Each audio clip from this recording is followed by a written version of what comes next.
It's the wild side of the automotive world where pavement ends and real crazy begins. It's the domain of the American super truck, where brute force meets clever engineering and the desert becomes a playground. And up until this point, it's been a battle of two trucks, the Ford Raptor, the Ram TRX, and now the RHO. And GM?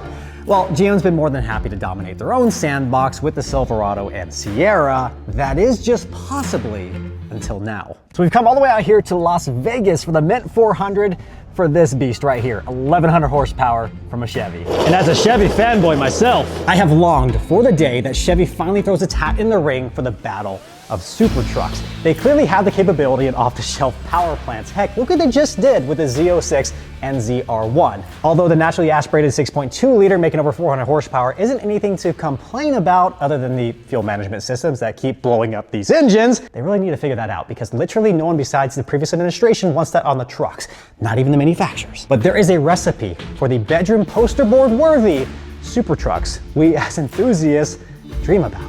Wide body fenders and bedsides, big tires and even bigger suspension, a big power plant that is absolutely unnecessary but touts the "because we can" mantra, and most importantly, a really cool name, not just a sequence of letters and numbers. Well, those dreams all have to start somewhere. And from the sounds of it, Chevy's been cooking up something special they're gonna be revealing in the deserts of Las Vegas, and they've invited me out to come see it firsthand. And I'm taking y'all along with me to go and see it. And did I mention it makes over 1100 horsepower and wears that Silverado badge name? I'm just hoping they do it justice, because to me, that Silverado name means a lot.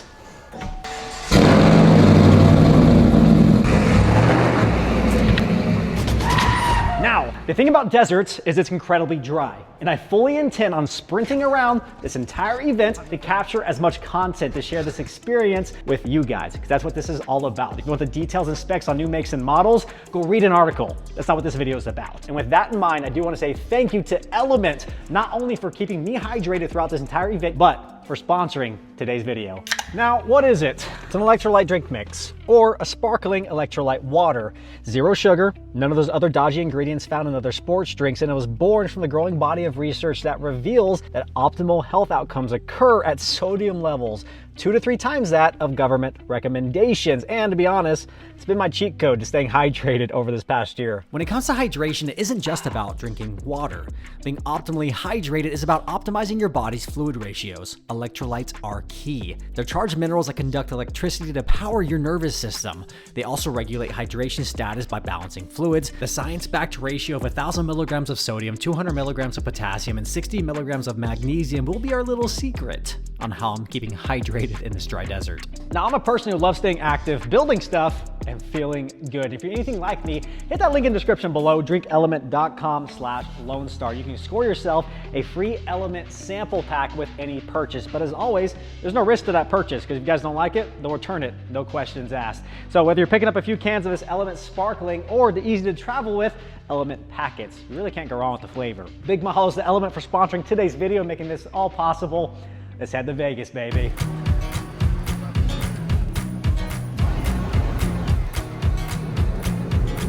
Welcome, guys, to Las Vegas Boulevard. We're here in just a few minutes.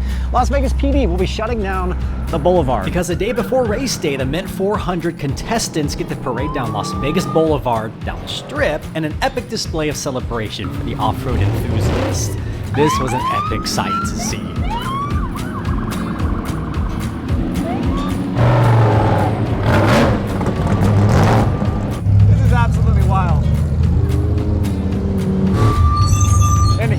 Why we are here. Chad Hall Racing Silverado. Look at this thing. That is wild. Look at it. Well, guys, there's just a little glimpse of what to expect in the next few minutes for you guys, but for me, the next few days. Let's get out of here before we get in trouble. Okay, Ohana, good morning. These Chevy events are always super fun to be a part of. So we have a full lineup of the new Silverado EVs here, ready to head out to tech inspection. So we're getting kind of exclusive behind the scenes access on what this Mint 400 is all about. I know, guys, I'm like you, I'm not super jazzed about the new EVs. I'm an internal combustion guy. I love a good rumbling V8. And we have a few of them out there on the Chad Hall Racing team. So in addition to the insane Silverado EV ZR2 that he's running, he'll have the additional Colorado and Silverado ZR2 internal combustion engines, in addition to his trophy truck. So there's gonna be a lot to see here, guys. Stick around, it's gonna be epic. Trust me, it's gonna be a good time. Let's go. The Mint 400 is known for being the oldest off-road race in the US. It's held every year on the outskirts of Las Vegas, and the two-day event features plenty of racing through 400 miles of treacherous dirt and sand in a Nevada desert. Today is Tech Inspection, where the trucks will parade down Fremont Street to inspection, where race officials will ensure the trucks are ready to rock and roll in the morning.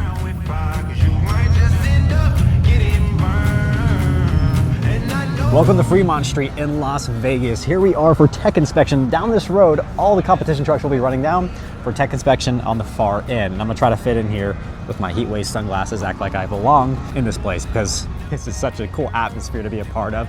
And I hope you guys enjoy this experience as well, because I am blown away that I get to be a part of this. I can't thank you guys enough for allowing me to share these experiences with you guys, because your viewership is literally the reason that Chevy invites me out to these. It's a good day, guys.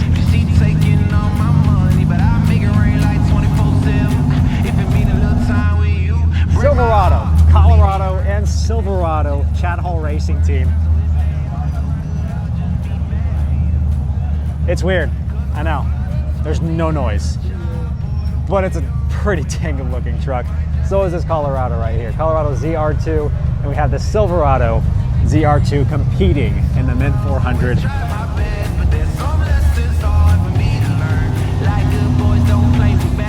I'll be honest, guys, Chevy brought me out here to really feature this new Silverado EV ZR2. The Hall Racing team did phenomenal with what they had to work with. The wrap, the fender flares, wheels, tires, they absolutely nailed it with the truck. It looks incredible. However, in this atmosphere, it is kind of a black sheep. It's an odd duck here in this world of off-road. I can definitely say there were a few crowd comments as it drove towards tech. Now, let's talk about it quick. The truck uses 98% of GM production parts. Front and rear suspension's been lifted, has locking differentials, a whole lot of underbody skid protection, as well as the Multimatic Witchcraft on all four corners.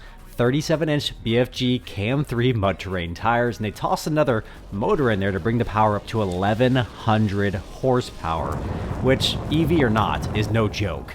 And you could argue it is a ZR2 level truck. Now, from the conversations I've overheard, it sounds like the first time this truck's actually hit the dirt was just a few weeks ago, and it really hasn't seen it again since then. So if there's a weak link on this build, the Mint 400 will find it. In less than 24 hours, this thing's gonna endure a lifetime of wear and tear at the Mint 400, but also these guys, which are known to finish, no problem at all. Colorado ZR2, 37-inch mud terrain tires. The Colorado ZR2 Bison comes with 35, so they've somehow fitted 37s on this one. I'll tell you guys, I love this truck. What do you think? Should we be adding a ZR2 Colorado to the fleet?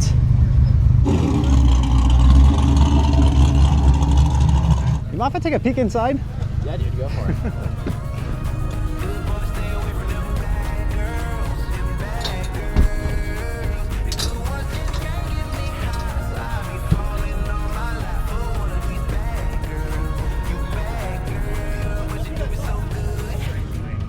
Back in the Silverado EV, guys. Let's see if this Super Cruise works. Yep, the truck is pretty much driving itself. Hit that blinker, see if it changes lanes. Yep, it changes lanes for me. But just for fun real quick, wide open watts button. Oh, say what you want about EVs. That instant torque, insane. I was gonna say ludicrous, but I think that's trademarked. I'm a child. Let's go look at the trucks. Woo, we got a whole lot of Chevys. Starting with this Chevy Silverado 2500 ZR2 Bison. Drove this about a year and a half ago and it blew my freaking mind. And it's absolutely humongous and needed to tow that monster over there that weighs like 9,500 pounds. And as exciting as that Silverado EV ZR2 is, and we'll see it here in a minute, I'm more excited actually to look a little bit closer at the Colorado ZR2. The more I look at this truck, the more I think that I need to add one to the fleet. Just out of curiosity. Really cool looking Casey lights. And I don't know all the rules for the classes in this race, but I know this is running in somewhat of a factory class, which means it can't be modified out the wazoo. Bump stock, Fox shocks. Got limit straps there in the rear. This used to have rock sliders down the side, but apparently they wanted to cut a little bit of weight off this thing, so they removed the rock sliders. I thought 35s were big on this thing. 37s, it just looks right. I've never seen a trophy truck in person, and I'm kind of just like at a loss for words of what I'm even looking at. Those shocks are the biggest shocks I have ever seen. Here in the rear. Here's a platform I'm very familiar with, the Silverado 1500. This one, the ZR2. In the front, got these massive KC lights and this lower bumper bar. And in the skid plate, that's been skidded quite a bit. Looks like they got a spare rear end as well strapped to the trailer. Got PRP limit straps. Looks like the Multimatics on this one. Just curious in the back. Oh wow, they're running limit straps on this one too. Got hydraulic bump stops. We got the Multimatics there, and holy coolers. This is so cool. What did they do with the exhaust? And they did essentially what I did with the 07 Silverado. Cut it and dump it right before the rear axle. This thing's gotta sound good. Not as good as mine though. For transparency, my audience is all about that one, that one, and that one. Not necessarily this one, but I'm so curious to see this thing perform in the desert tomorrow. How in the world did you make just under 10,000 pounds roll through the desert? Over 1,100 horsepower doesn't hurt. We got a tri-motor set up here. Okay. 2 motors in the back, 1 in the front. We have the hot cal in it, so it's just over 1,100. It's a good bit over 1,100 horsepower. Does it leave 11s? It'll leave 11s. This actually started life as a work truck. It was a development truck. We punched the suspension out 6 inches track width. Coverage made up with the flares here. These are custom for this truck. I love the fact that you have 37s on here, and to be honest, the proportions are right. It looks like it belongs on here. Sits about 4 inches higher than Silverado EV does. We're using Multimatic ASV adaptive spool valve dampers, real-time damping adjustment, accelerometers in each corner and each damper.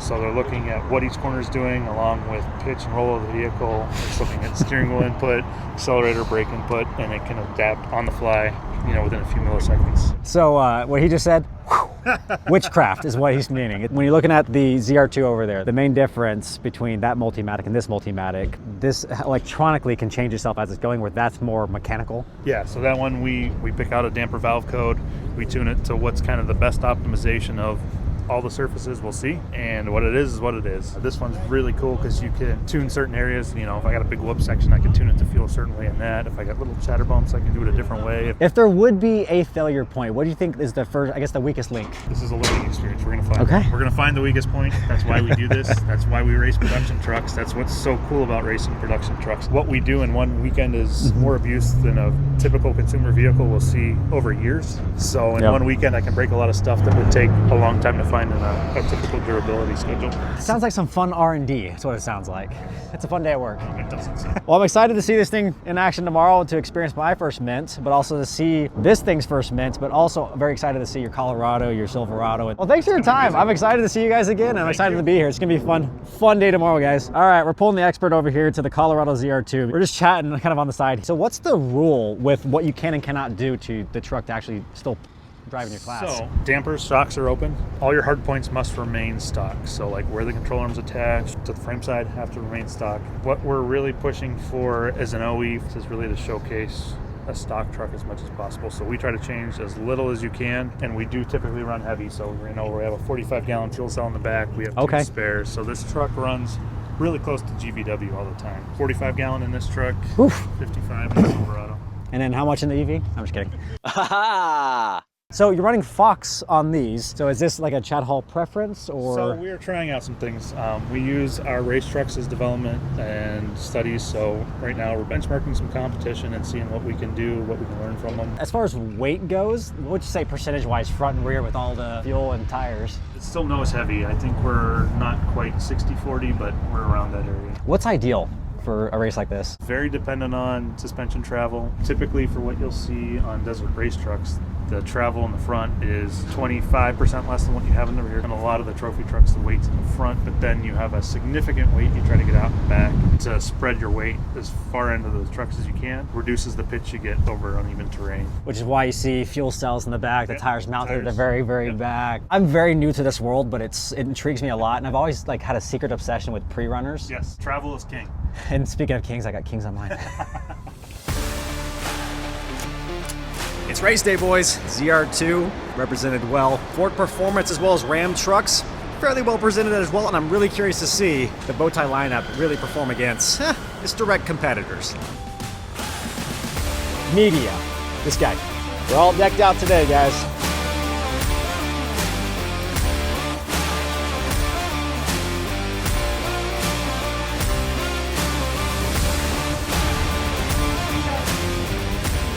Look at us, VIP tent.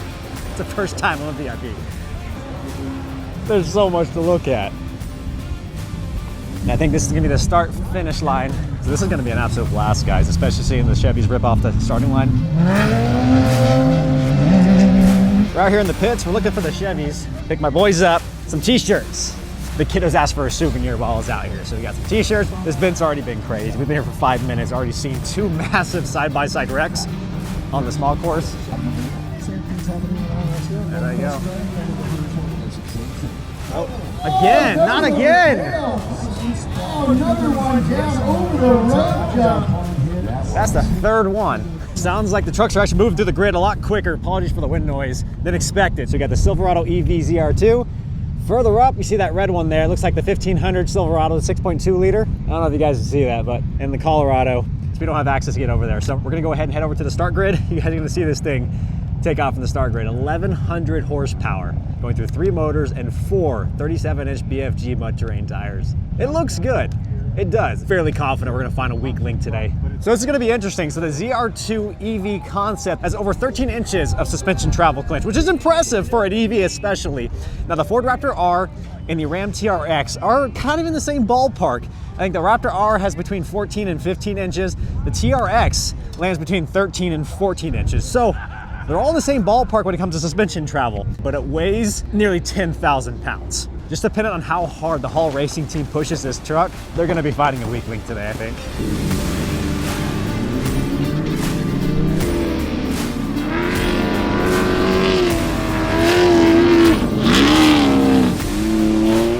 Now, I'm super new to off-road racing, so here's what I had to learn on the back end on how these races are run. The Colorado ZR2 is competing in the stock production mid-size class, running 3 laps of this grueling Mint 400 course totaling about 220 miles.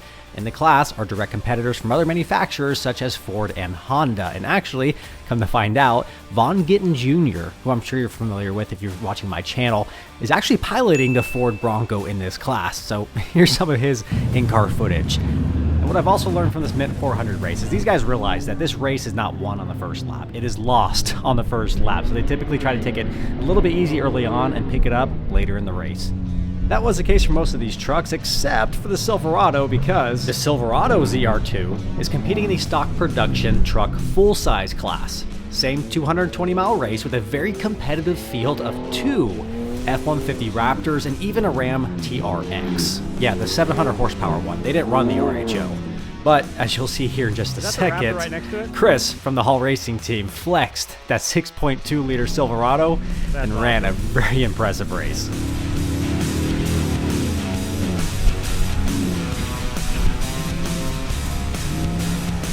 Yeah, Silverado and the F-150 side by side.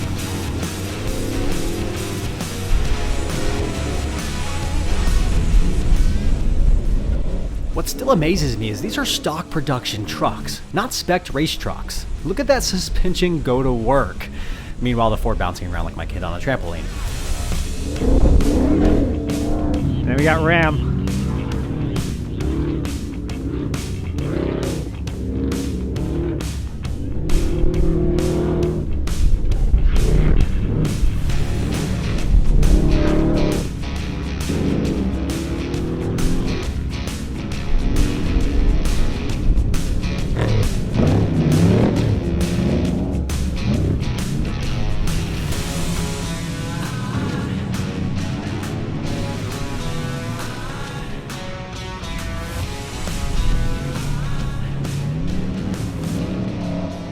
Just look at that Silverado takeoff.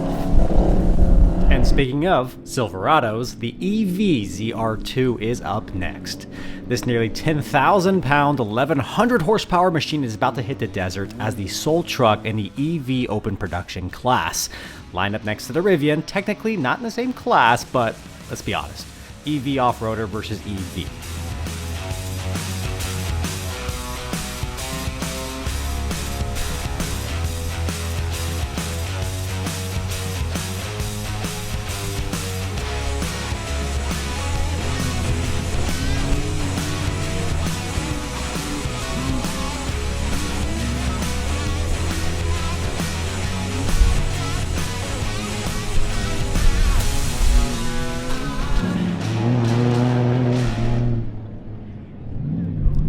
the part of the story where I learned the hard way that chasing these trucks isn't as easy as it might seem. Learning by firsthand experience, the art of the chase.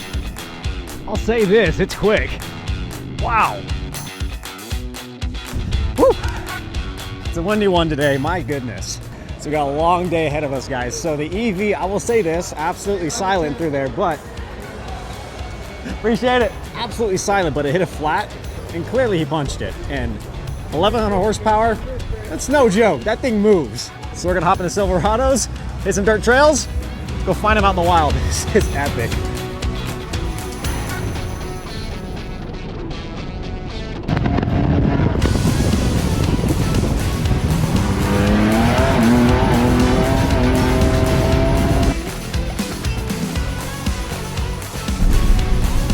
Got this EV cooking off road, man.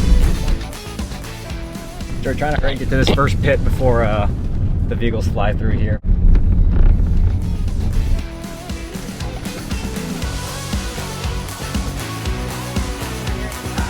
Just made it, guys. They're a minute out.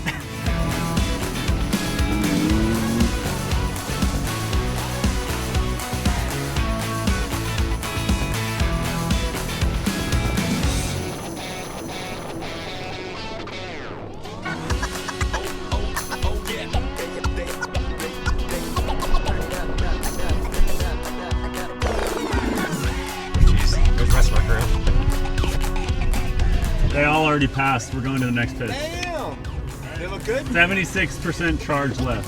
20 miles in.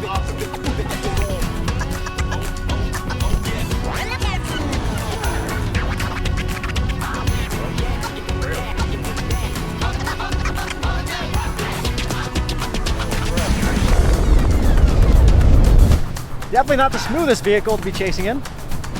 Big bump. Woo! It's a good day at work.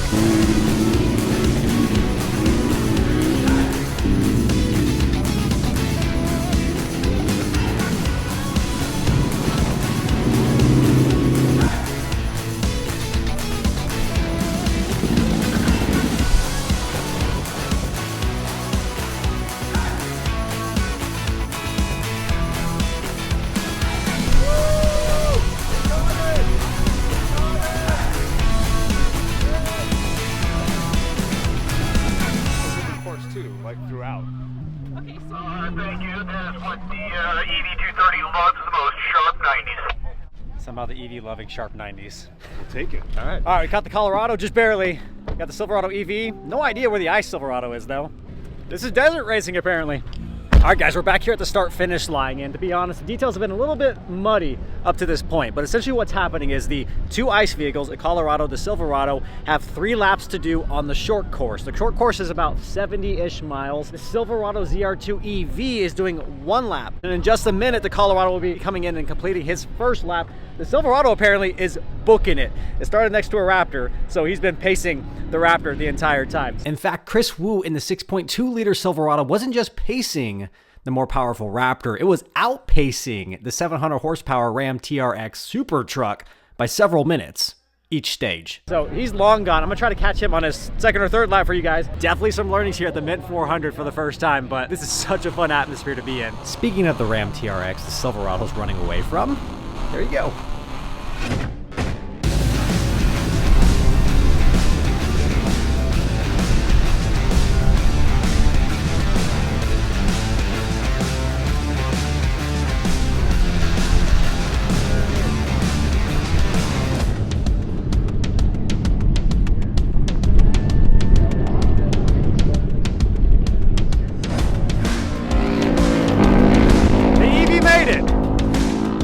Made it through that. Can you believe it, guys? The EV finished the Mint 400, the short lap. It did it at a good pace. It actually kept up pretty well with the Colorado. And I'm really curious what's going on with the Colorado because the Silverado passed and then pulled away pretty substantially from the Colorado. And the conversations I've had is the Colorado typically runs this course quite a bit quicker. For some reason today, it's just not moving. All right, guys, here's the podium. Here it comes.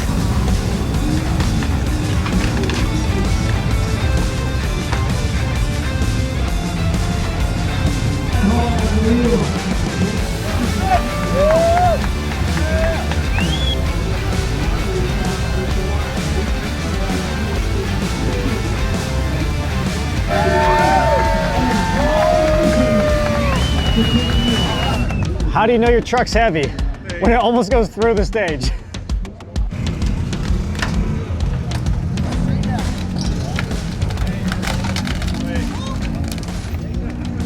We're over here with the Silverado EV-ZR2 waiting on the two ice trucks. So they're about halfway through their second lap. And essentially what will happen when they're finishing up that second lap, they'll come through here, the pits. And once we see them, we'll be running out to the course to actually catch them in action and actually moving versus kind of crawling through the pits. It was fun listening to Chad Hall and the team kind of discussing how the truck ran. And surprising enough, suspension, the truck, everything's still intact, solid. They were worried about battery life.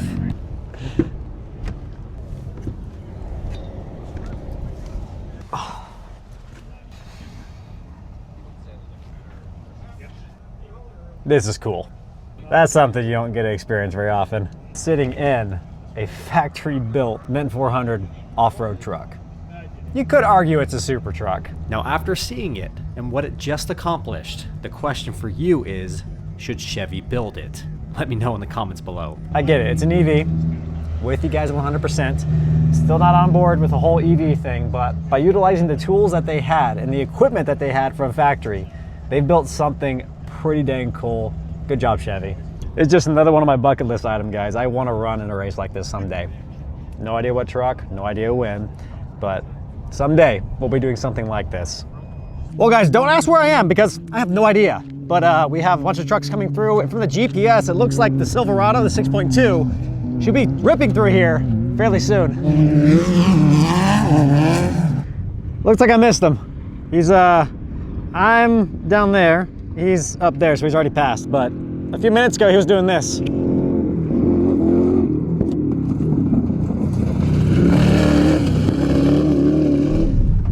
Trying to catch the Silverado, guys. We keep missing them. Chasing trucks is an art form. I have no experience in it, and I need to learn.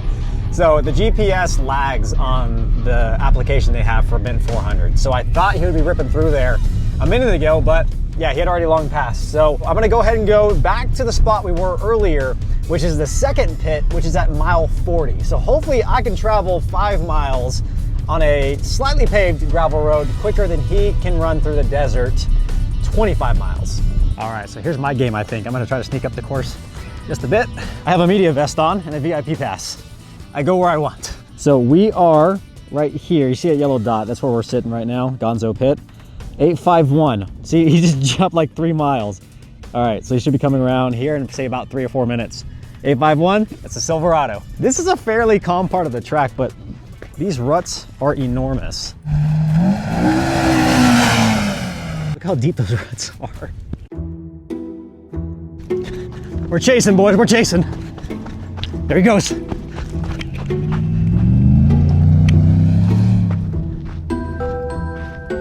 So in perfect fashion, right where this course splits into 2, I chose the wrong way and I missed him coming by.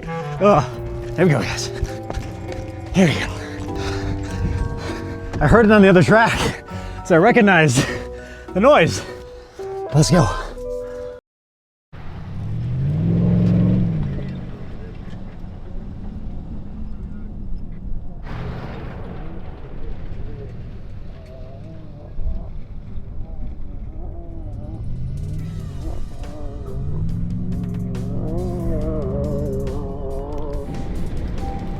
I think we're gonna beat him there.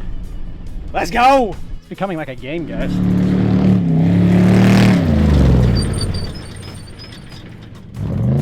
We got a bug coming through. My man.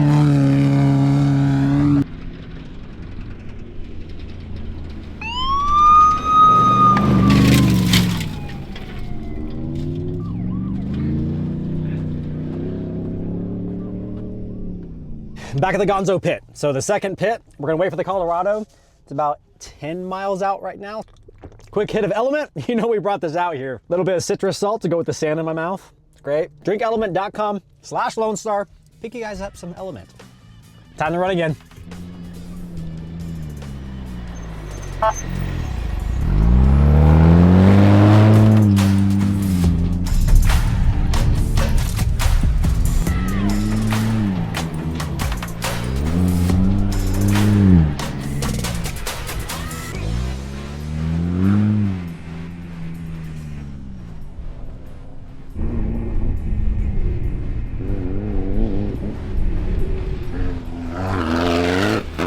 lonely job, chasing trucks. Oh, is that the Honda Passport? So believe it or not, guys, this guy is in our class. So it is the Passport.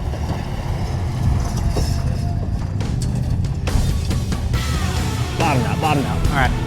Our guy is mobbing. Let's go.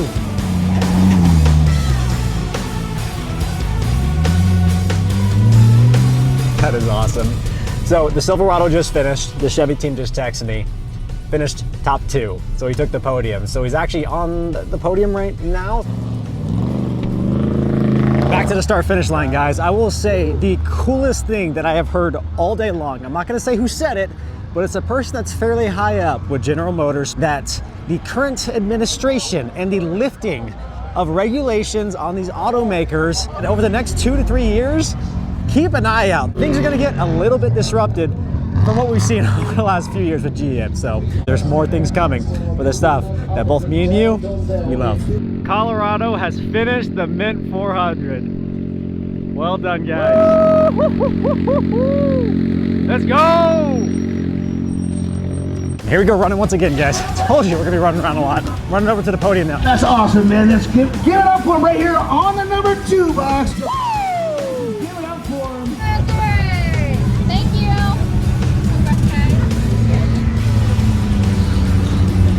Good job, brother. Thank you. Awesome job. And the feeling, I'm sure you probably would get out. Most important, you don't need to be.